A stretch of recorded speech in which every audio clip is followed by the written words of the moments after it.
Hello everyone and welcome to yet another exciting episode in our series Solving WASSCE Past Questions. This is your host Agyapong and I'm glad that you are joining me today. So without much ado, let's jump right into it. Now for 2016, as usual, you have 2 hours to solve 3 problems. And within this, you must read the instructions that are very important to know what to get to. And all the instructions for this particular paper boils down to saving your name with index number in your root directory. So we'll go ahead and do that quickly. So on this PC, you go to drive C as instructed and create your folder. So my name Kwadwo Agyapong here with my index number that.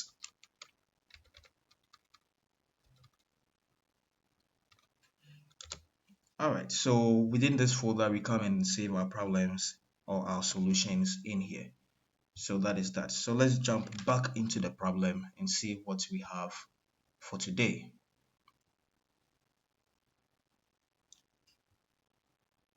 So that is problem number 3, database. And this is how the question goes. At a recent parent-teacher association meeting in a certain senior high school, the school authorities expressed their concern about the health of the students. Towards this, some data of students were collected and are shown below. So we have we have 3 tables in this. In the first table, we have student details with various fields. We have the second table, subject with 3 fields, and then subject section with this. So we go ahead from problem A, create a database named term in the folder which we created. So we're going to do that, launch access. We create a blank database and we call that from the problem term. And we have to navigate or browse into the folder we just created. So we go to drive C and then this is our folder we created. Told you we come back to save our work in this. So we do that and then we create our database. So that is that, and the rest of this problem, let's just work side by side by snapping them left and right. Reduce the font here so that we can see clearly. Yes, so this is what we're going to do. We're going to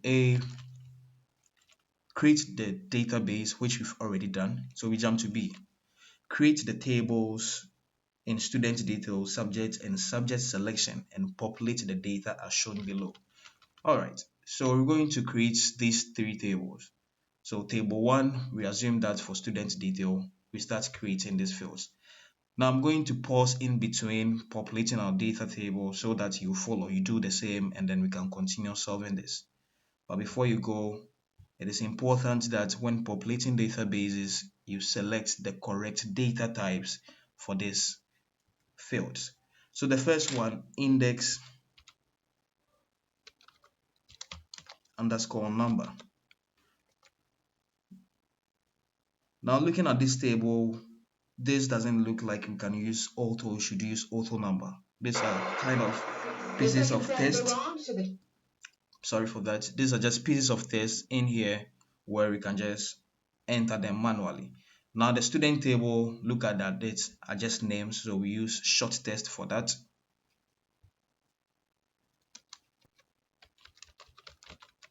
So student underscore name. And we move to the next field, date of birth, we select date time. And that is date of birth as written there, DAT hyphen off. So make sure you don't assume anything and then you just type what you see in the problem. The next one, height. Because this is a float point, we can just use a short text. So that will be our height. Then the last one, weight. Weight a number in there with no float point, so we can confidently use number. And we just name our field weight. So I'm going to pause here, create your fields, populate them, and then we can move on to the next table, right? So I'll see you soon.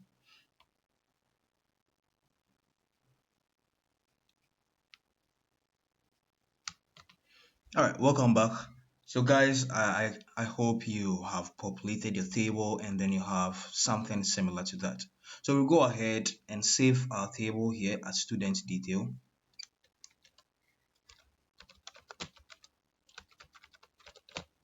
And that will be the name of our first table, student detail. So go ahead, create the next table. And in this, we're going to create three fields.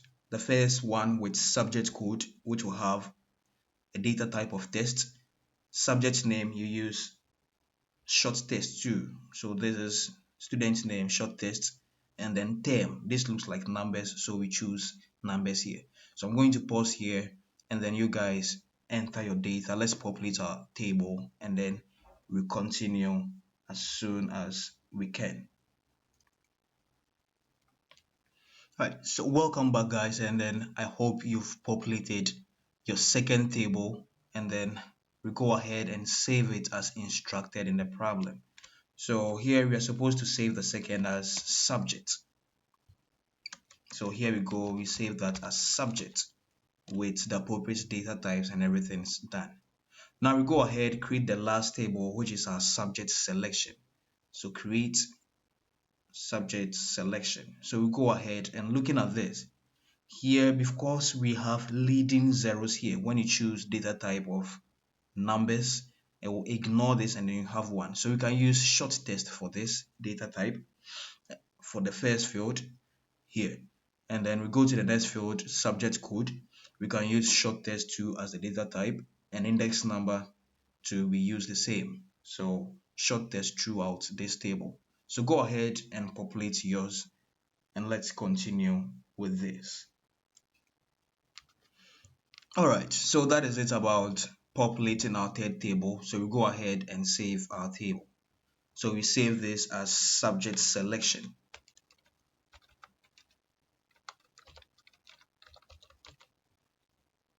And that's it. So we have our three tables dusted and ready for whatever challenge that will be thrown to us. Our first table, student detail, here we are with the appropriate data types. And you go to the next table, we have subject with the correct data types, numbers here, short text, and then you go to the last one, which is subject selection, or with data types short text. So we have our tables populated, so we can go ahead and then move to the next problem or challenge. Now, problem C, using appropriate keys, establish a relationship among the three tables. So here we're going to create a relationship. Now, a relationship exists between database objects when they have certain fields in common. So what do we do here? We go to this tab called database tools, and then we hit on relationships. Now, relationships will give you the chance to select tables that you want to establish relationships between. So we add all our three tables and we close these tables to show.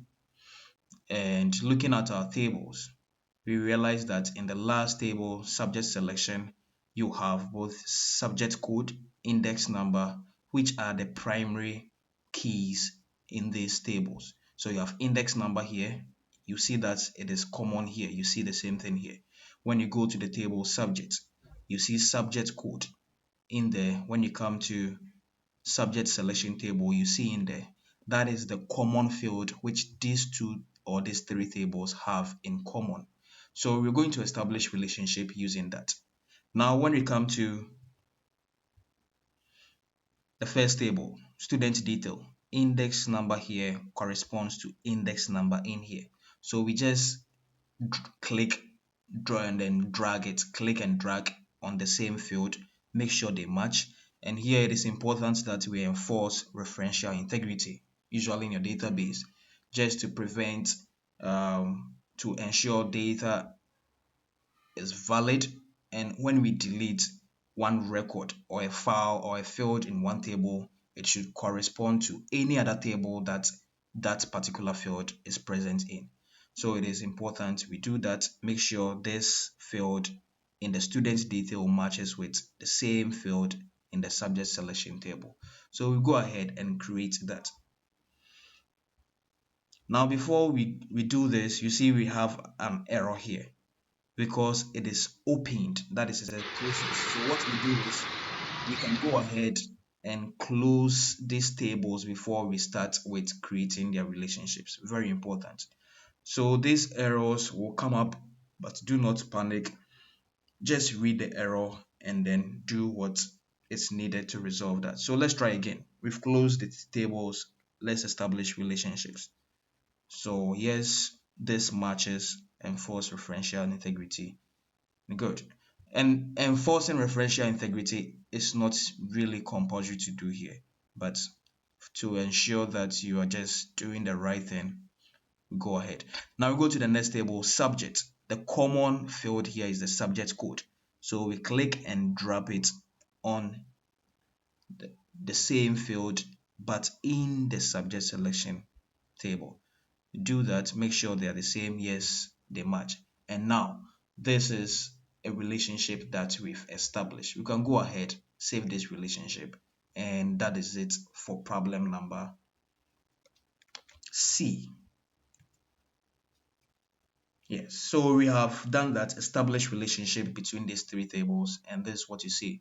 These are just one-to-one. So index number here is matched to index number in a different table. Subject code matches different one. So that is it for problem C.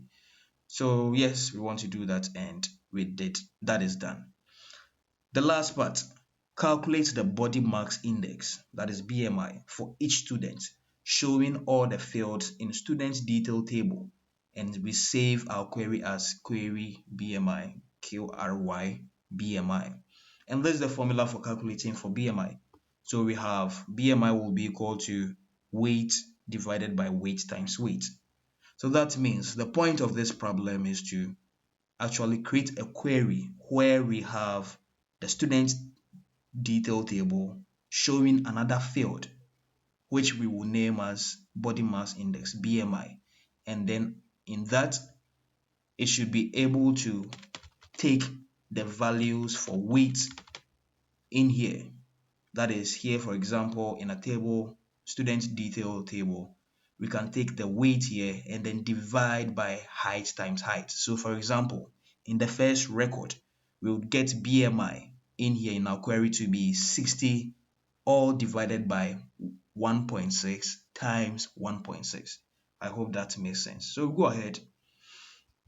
We are basing our query on our student detail. We're going to create a form.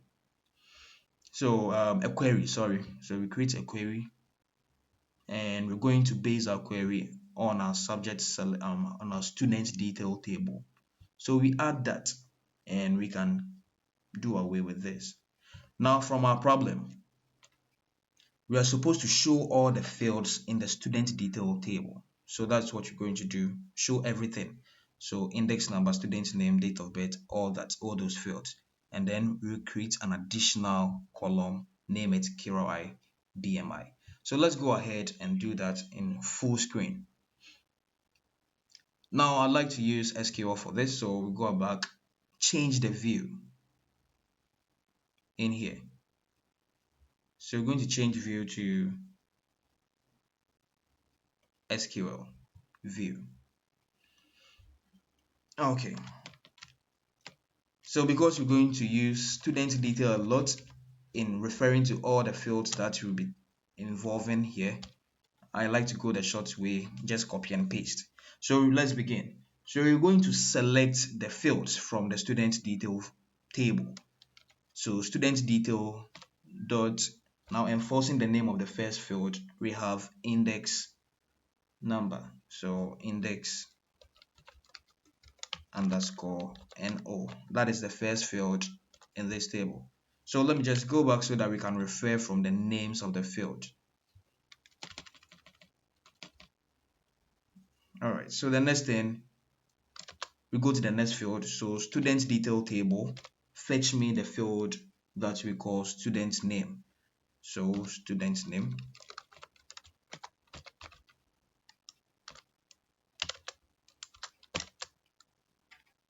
From the same table, we fetch the field date of birth.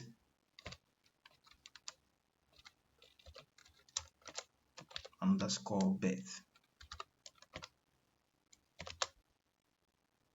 Then we pick or we fetch height from the student's